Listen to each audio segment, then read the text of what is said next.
Uno de los elementos que está planteado en esta discusión que tenemos con Romer Itriago, analista internacional, sobre este pacto del futuro que ha propuesto la ONU, que propuso en el mes pasado, unos días antes justamente de la Asamblea General de la ONU, pues tiene que ver con todo este tema de rescatar el multilateralismo y de cómo el organismo puede dar una respuesta adecuada al caos que impera en el mundo. Ya lo estamos viendo con estos distintos conflictos que están activos y pues aquí surgen elementos en este análisis también asociados, como ya lo decíamos en el segmento anterior, con el papel del Consejo de Seguridad de la ONU. De hecho, en este planteamiento se habla sobre el Consejo de Seguridad de la ONU, sobre básicamente la influencia que tiene en las decisiones a nivel internacional y cómo prácticamente al ser cada uno de estos países los padrinos o los patrocinantes, pudiese decirse, de los conflictos que están activos, esto de alguna manera neutraliza la acción del Consejo de Seguridad. Y en este punto, Romer, también es un asunto importante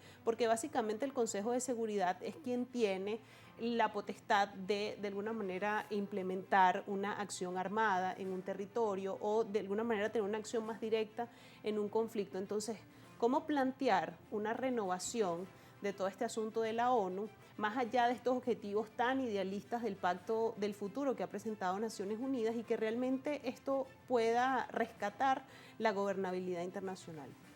Mira, una de las cosas que le escuché un día a Giovanna de Michel era decir que este tipo de organizaciones no se han constituido para hacer la guerra, sino para hablar de la paz y promoverla.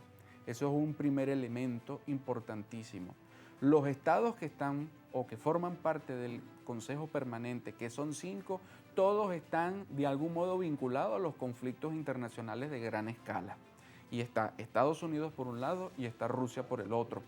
En tercera instancia, el que hayan estados miembros no permanentes y no tengan una participación directa porque sean incluidos en ese consejo permanente, yo creo que es donde pudiera estar un poco destrabar el asunto. Pero hay que tener cuidado, porque por un lado nosotros estamos viendo a las hegemonías, vamos a decir, globales, las disputas que hay entre Estados Unidos, entre China, entre Rusia, y tienen el Consejo Permanente de Seguridad como para bloquearse entre ellos en alguna acción determinada, no para promover otros fines que tiene la organización. Otra de las situaciones es, por ejemplo, que se habla de incluir a un miembro permanente de América Latina, un miembro permanente de Asia, o que pueda de algún modo equilibrar estos procesos. Creo yo que las hegemonías globales, independientemente sea de izquierda o sea de derecha, sea de un polo o sea de otro, tienen miedo es a los conflictos que hay en la región y a no permitir que nuevos actores puedan interpretar un papel decisivo en esa instancia para frenar o para acordar algunos de los puntos pues, que la organización se ha planteado en su documento fundacional. Eso me parece que es lo esencial, el miedo de las hegemonías que hay en este momento. Pero de indudable, Natacha, si América Latina tuviese que tener un representante, yo creo que sería Brasil. Si Asia tuviese que tener un representante, bueno, la cuestión fuese álgida, pero seguramente pudiera estar India, pudiera disputarse Pakistán, pudieran estar estados que tienen también capacidad nuclear de algún modo, si ese es el condicionante para estar presente en esa mesa. Pero en definitivo es uno de los asuntos que por ahora yo no encuentro que va a tener una solución. Ni en 5 ni en 10 años. Habrá que ver cómo el devenir de la historia puede proceder a forzar este tipo de acciones.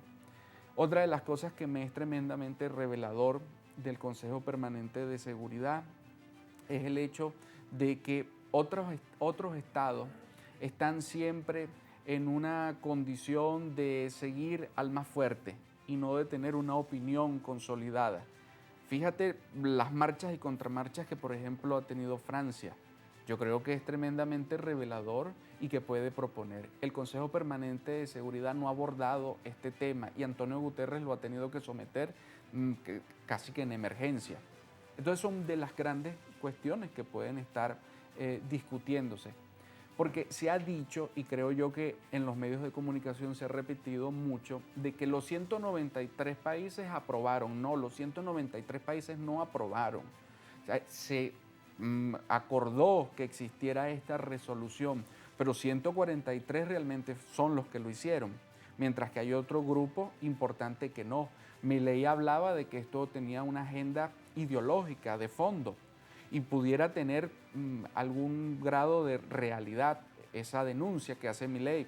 También El Salvador denunció de que los objetivos tenían otro fondo que no era el propio, pero Rusia dijo, y específicamente fue su propuesta a la que 54 naciones del África se le opusieron, era examinar verdaderamente si la organización estaba encaminada a los fines del derecho internacional público.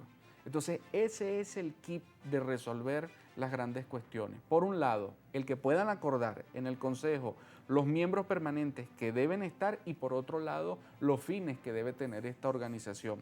De lo contrario, como te digo, Natacha, creo yo, veo que la anarquía, eso que en clase nosotros hablamos con Alexander Wem y las ideas y las identidades y las percepciones y los intereses, van a campear tanto que la propia organización va a pasar a un segundo plano y las organizaciones de carácter militar en formato bélico son las que pueden decidir si hacer o no hacer la paz y quiénes o no puedan adherirse, mientras que organizaciones o esquemas multilaterales de integración que también deberían tener cierto grado de capacidad, llámese la Unión Europea o el Foro de Shanghái, quedarían pues más desubicados de los propósitos que ellos tienen, que después de esos mecanismos económicos que agrupan está el fin político de tener una buena interconexión, una buena relación.